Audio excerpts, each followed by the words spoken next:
நான் என்ன சொல்லிட்டேன்னு இப்படி விரைச்சுக்கிட்டு கோயிலுக்கு வந்திருக்க? வேண்டாம் தேனு, மனசு ஆள பாஞ்சிராம இப்ப மாதிரியே எப்பவும் உறுதியா இருக்கணும்னு வேண்டிக்கிறதுக்காக நான் வந்திருக்கேன். நீ என்ன பேசினாலும் நான் மனசு மாற மாட்டேன்.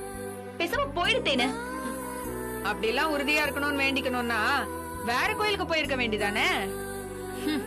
இந்த கோயில்ல இந்த சாமி தானே ஜீவா சார் உனக்காக பிறந்தவர்னு பூ கொடுத்துச்சு. அதே சாமி கிட்ட வந்து எனக்கு ஜீவா வேண்டாம், என் மனசு அலப்பாயாம இருக்கணும் அப்படின்னு வேண்டிப்பியா? சாமியும் சரி சரி நீ இனிமே ஜீவா மறந்துருவ அப்படின்னு சொல்லிருமாக்கும். இங்க பாரு தேனு, உன் விதண்டாபாதத்துக்கெல்லாம் நான் பதில் சொல்ல தயாரா இல்ல. நீ கிளம்பு. அது எப்படி? நீ என்ன கிளம்புன்னு சொல்ற? மயில நினைச்சு ஒரு மனுஷன் அங்க உருகிட்டு இருக்காரு. அவங்க 2 பேரையும் சேர்த்து வச்சிருன்னு நான் சாமி கிட்ட வேண்டிக்க போறேன். யார் கேக்கறல நியாயம் இருக்கோ சாமி அதை பார்த்து அதுவே நிறைவேற்றட்டும்.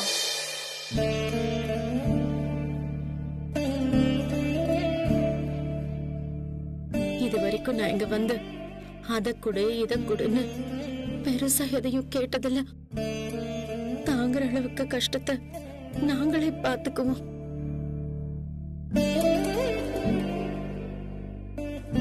நாங்க உழைக்கிற கூலிக்கு வருமானம் வந்தா போதும்னுதான் இது வரைக்கும் இருந்திருக்கேன்.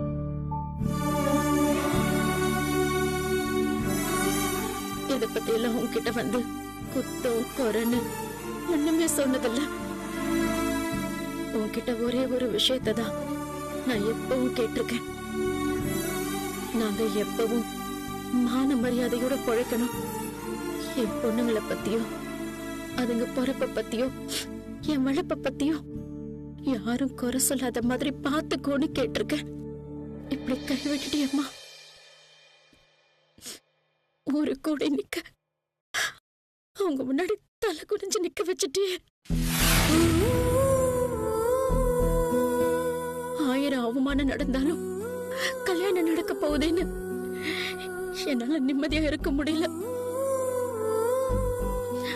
4 அடி மேல வச்சா 7 அடி சறுக்கிற மாதிரிதான் இது வரைக்கும் நடந்திருக்கு. நாட்ராயன் நல்லவர் கிடையாது. ஜீவா தம்பிக்க வேண்டி அவர் கல்யாணத்துக்கு ஒத்துக்கிட்டாரு. எப்ப வேணும்னாலும் ஏதாவது ஒரு காரணத்தை சொல்லி இந்த கல்யாணத்தை நிறுத்ததான் பாப்பாரு. அப்படி மட்டும் ஏதாவது நடந்தது, மூத்தவ கழுத்துல தாலி ஏறலன்னா அதுக்கு பிறகு நான் உசுரோட இருக்க மாட்டோமா?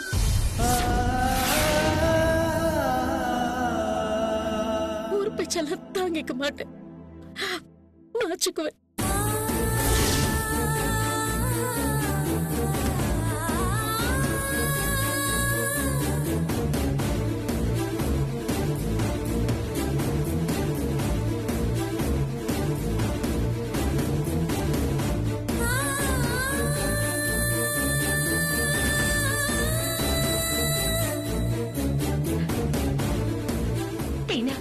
கேட்டில என் அம்மா என்ன வேண்டிக்கிட்டாங்கன்னு? ஜீவா சார் கூட நான் பழகுனா கண்டிப்பா நாட்ராயன் முதலாளி சும்மா இருக்க மாட்டாரு. என்ன காரணம் காட்டி கல்யாணத்தை நிறுத்திடுவாரு. அதுக்கப்புறம் எங்க அம்மா உசுரோடவே இருக்க மாட்டாங்க. சரி, உங்க அக்கா கல்யாணம் முடிஞ்சு புருஷன் வீட்டுக்கு போயிடட்டும். அதுக்கப்புறம் உனக்கும் ஜீவா சாருக்கும் பழக்கம் இருக்கு, 2 பேரும் கல்யாணம் பண்ணிக்க போறீங்கன்னு தெரிஞ்சா அதுக்கப்புறம் என்ன பண்ண முடியும்? அப்புறம் கட்டில தாலிய புடுங்கிக்கிட்டு எங்க அக்காவை எங்க வீட்டுக்கு அனுப்பிடுவாங்க. அந்த அவமானத்தை எங்க அம்மா தாங்குமா? எனக்கு எங்க அம்மா வேணும். எங்க அக்கா 2 பேரும் நல்லா இருக்கணும். நான் போலீஸ் அதிகாரி ஆகணும். எங்க அம்மா தலை நிமிர்ந்து நடக்கணும். கடைசி வரைக்கும் எனக்கு அது போதும், வேற எதுவும் வேண்டாம். யாரும் எனக்காக உருகவும் வேண்டாம். இதுக்கப்புறம் இத பத்தி பேச கூட நான் தயாரா இல்ல. தயவு செஞ்சு விட்டுரு.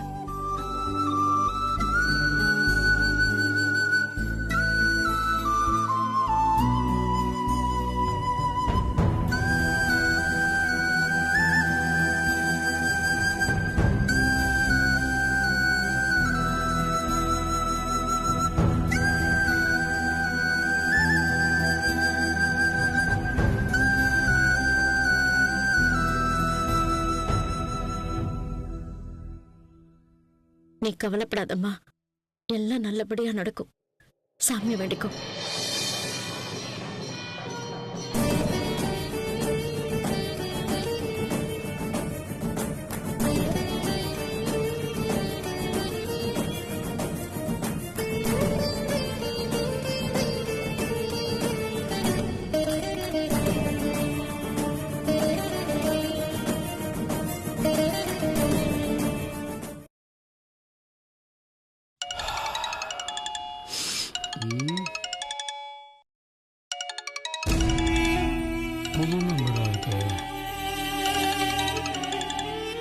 ஹலோ, குருமூர்த்தி ஆயா? குருமூர்த்தி எல்லாம் ஓகே. நீ யார் பேசுறது? எங்கயா இருக்க? யோ, சுடுகாட்டுல இருக்கேன். யோ டேய், ஏயா போன்ல கத்துற? போன்ல எப்படி பேசணும்னு மேனஸ் கூட தெரியாதா? வேணா காட்டு பயிலா இருப்ப போல இருக்க. யோ, நான் யாரும் தெரியாம வார்த்தையை விடாதயா. ஆமா, நீ பெரிய ஜனாதிபதி. நீ யாருன்னு சொன்னாதானே எனக்கு தெரியும். நீ குருமூர்த்தியான்னு கேட்ட, நானும் மரியாதைக்கு ஆமான்னு சொன்னேன். அப்ப நீ யாருன்னு சொல்லணும்ல? பெரிய லாடு மாதிரி எங்க இருக்கிற, என்ன பண்ற, என்கொயரி பண்ற. நான் எங்கேயோ இருப்பேன். அத கேட்க நீ யாரு? உனக்கு யாரு அதிகாரம் கொடுத்தா? நீ எதுக்கு என்ன விசாரிக்கிற? யோ, எனக்கு கீழே வேலை பாக்குறவங்க எங்க இருக்கன்னு தெரியும் நீயா? யோ லூசு, நானு குருமூர்த்தி இன்ஸ்பெக்டர். எனக்கு கீழே தான் என் ஸ்டேஷன்ல 10 பேர் வேலை செய்யறான். உனக்கு மேல அசிஸ்டன்ட் கமிஷனர் ஒருத்தர் இருப்பார்ல, ஏசி. அந்த ஏசி தாயா பேசுறேன். ஏசியா? என் ஏசி பேர் வந்து துரைசாமி சார். இந்த நம்பரும் அவருது இல்ல, இந்த கோரலும் அவருது இல்ல. சும்மா சீன படாம போன வை. யோ, துரைசாமி டிரான்ஸ்பர் ஆகி 4 நாள் ஆச்சு. ஜோலிங்கநல்லூர் டிவிஷனுக்கு புதுசா வந்திருக்கிற ஏசி நான் தாயா. AC Amudhan sir. Sir sir sorry sir. Sir, நீங்க யாருன்னு தெரியாம நான் பாட்டுக்கு வாய்க்கு வந்த படலாம் பேசுறேன் சார். மன்னிச்சிருங்க சார். சார், நீங்க கொஞ்சம் முன்னாடி நீங்க தான் சொல்லியிருக்கலாமே சார். எனக்கே அட்வைஸ் பண்றியா? பெரிய துரை இவரு. உங்ககிட்ட பேசுறதுக்கு ஐடி கார்டெல்லாம் காட்டி தான் பேசணுமோ? இல்ல சார், இல்ல சார். பேசுற தோரணையை வச்சு ஹையர் ஆபீசர்னு தெரிஞ்சுக்கலனா நீலாம் என்னையா போலீஸ்காரன்? சாரி சார், யாரோ பம்புக்கு விளையாடுறாங்கன்னு நான் நினைச்சிட்டேன் சார். உன் கூட விளையாடுறதுக்கு நான் என்ன மாமனா மச்சானா? சார், ரொம்ப சாரி சார். நீங்கன்னு தெரியாம போச்சு சார். தப்பா எடுத்துக்காதீங்க சார். சரி சரி, இப்பயாவது சார் எங்க இருக்காருன்னு நான் தெரிஞ்சுக்கலாமா? சார், நான் இப்ப வெளியூர்ல இருக்கேன் சார். ஆன் டியூட்டியா இல்ல ஆஃப் டியூட்டியா? சார், ஒரு பர்சனல் வேலையா வந்தேன். பெரிய வஸ்தாவி இவரு. சொல்லிட்டு போனும்ல. ரொம்ப நாளா நீ ஸ்டேஷனுக்கு வரல, லீவு சொல்லல. சென்சிட்டிவான ஏரியால இருக்கிற ஒரு இன்ஸ்பெக்டர் இப்படி இருந்தா எப்படியா? உனக்கு கீழே 10 பேர் இருக்கான்னு பெருசா வாய்கிலேயே பேசுற. உன்னை மாதிரி பொறுப்பு இல்லாம அவங்களும் இருந்தா விளங்குமையாது? Sorry sir. என்னையா சாரி? உன் ஏரியால ஒரு மர்டர், 2 தெப்ட், 2 செயின் ஸ்நாக்ஸ் நடந்திருக்கு, தெரியுமா உனக்கு? Sorry sir. பரிகார பூஜைக்காக சொந்த ஊர்ல குலதெய்வ கோயிலுக்கு வந்தேன் சார். ஒரே நாள்ல திரும்பி வந்தலாம்னு நினைச்சுதான் வந்தேன். ஆனா எதிர்பார்க்காத நேரத்துல ஒரு விபத்து நடந்துச்சு சார். வந்த இடத்துல எனக்கு ஒரு சின்ன ஆக்சிடென்ட் ஆகி போச்சு சார்.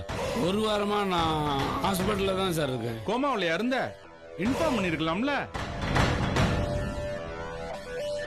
தூக்க முடியாம இப்படி ஆயிடுச்சுன்ற பதட்டத்திலையும் அதிர்ச்சியிலையும் நான் இன்ஃபார்ம் பண்ணாம விட்டேன். Sorry sir. நீ உண்மையை சொல்றியா இல்ல கதை விடுறியானே தெரியலையா? இப்ப உடம்பு எப்படி இருக்கு? ஸ்டேஷனுக்கு எப்ப வர்றதா உத்தேசம்? இன்னும் 2 நாள்ல வந்துருவேன் சார். சீக்கிரம் வந்து சேரு. சரிங்க சார். இல்லனா சஸ்பெண்ட் பண்ணிடுவேன். ஐயோ சார், வேணாம் சார். பரிகார பூஜை பண்ண போன இடத்துல பூஜை பண்ணிக்கிட்டே இருக்கலாம்யா. சரியா? சார் சார், நான் 2 நாள்ல கண்டிப்பா வந்துருவேன் சார். Sorry sir. பாக்குறேன்.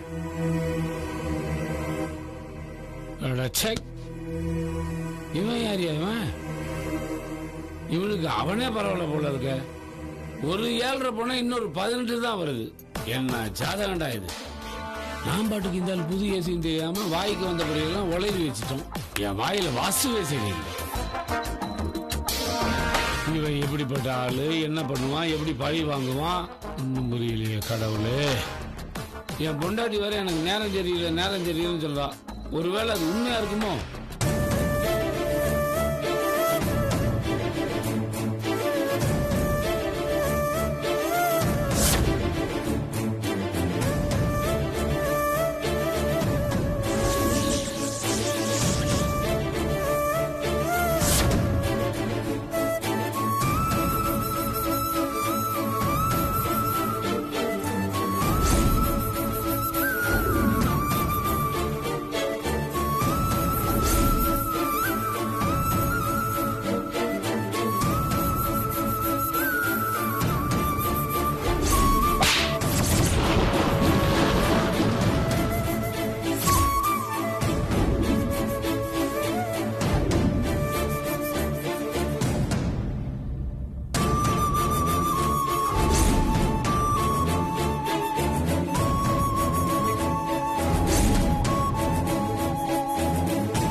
மயிலு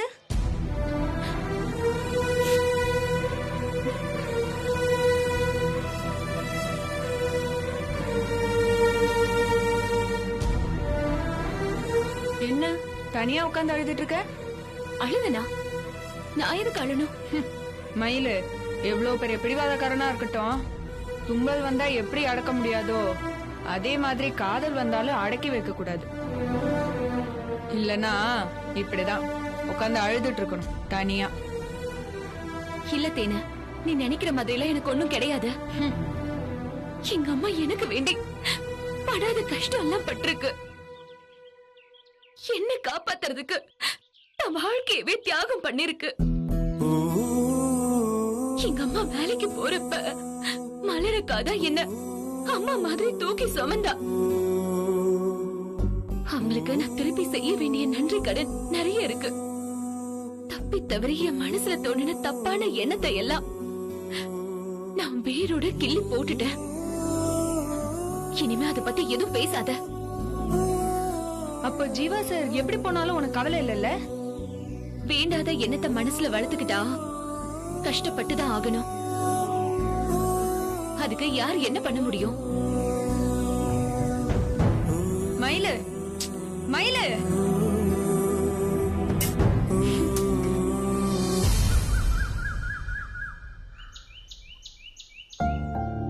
என்னடா ஜீவா இன்னைக்கு மயில் கிட்ட இருந்து நல்ல வார்த்தை வாங்கிருப்பானா?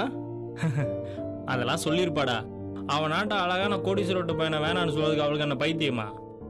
அப்புறம் எதுக்குடா அவன் மனசுல அந்த மாதிரி எந்த எண்ணமும் இல்லைன்னு சொன்னாலாம்? டேய், இவனா அவ பின்னாடி வலிக்க போய் சுத்திட்டு இருந்தா அதனால அவ கெத்து காட்டுறாடா. இவன் பாட்டு கண்டுக்காம விட்டுருந்தான்னு வச்சுக்கேன், அவளே வந்து வெண்ட லவா சொல்லிருப்பா.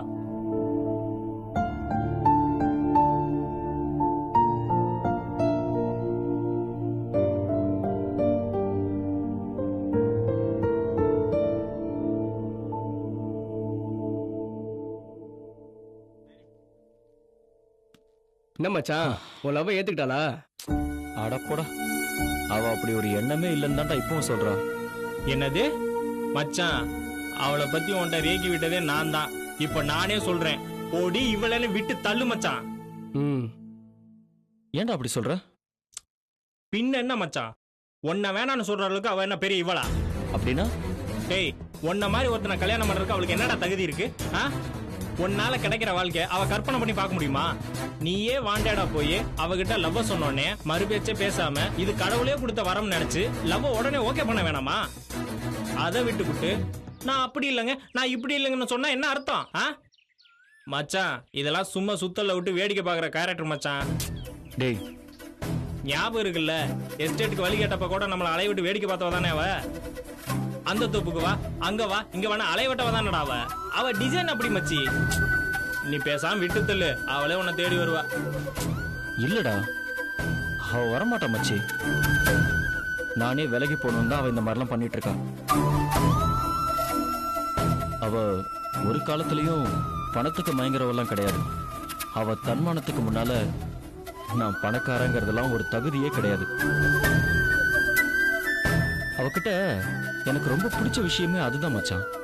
சரி, நீயும் மாறி மாறி கேட்டு பார்த்துட்ட. என் மனசுல நீ இல்லைன்னு அவ சொல்லிட்டா. இதுக்கு மேல நீ என்ன செய்ய போற? அவளை மறந்துட்டு நீ போய் உன் வேலையை பாரு. டேய், உண்மையிலேயே எனக்கு உன் மேல காதல் இல்லைன்னு ஒரு பொண்ணு சொல்லிட்டா சாரின்னு சொல்லிட்டு விலகி போறதுதான்டா நாகரிகம். அதுதான் அவன் மேல இருக்கிற காதலுக்கு செய்யற மரியாதை. ஆனா அதை விட்டுட்டா பின்னாடி சுத்துறதும் என்னை ஏத்துக்கன்னு சொல்றதும் அநாகரிகம் மச்சான், அயோக்கியத்தனம். கரெக்ட் மச்சி, அதான் நானும் சொல்றேன், அவளை விட்டு மறந்துரு. டேய், உண்மையிலேயே மயிலுக்கு என் மேல இஷ்டம் இல்லைன்னா கண்டிப்பா அவளுக்கு நான் குட் பை சொல்லிட்டு வந்திருப்பேன்டா. ஆனா அவளுக்கு என் மேல லவ் இருக்கு மச்சான், நிறைய இருக்கு. I'm sure.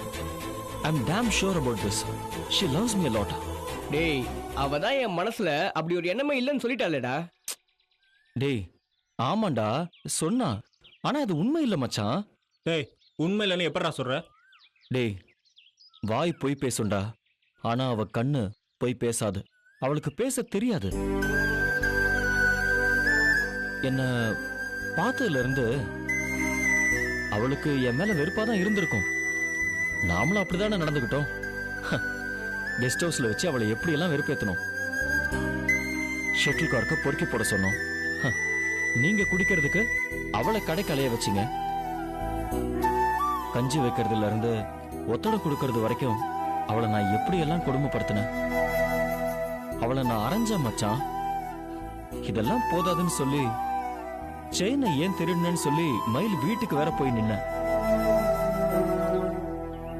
ஆனா என் மேல அவளுக்கு எவ்வளவு வெறுப்பா இருந்தாலும் உண்மை தெரிஞ்ச உடனே அந்த நிமிஷமே அது காதலா மாறிடுச்சுன்னு சொல்லி அவ கண்ணுல தெரிஞ்சது மச்சான்.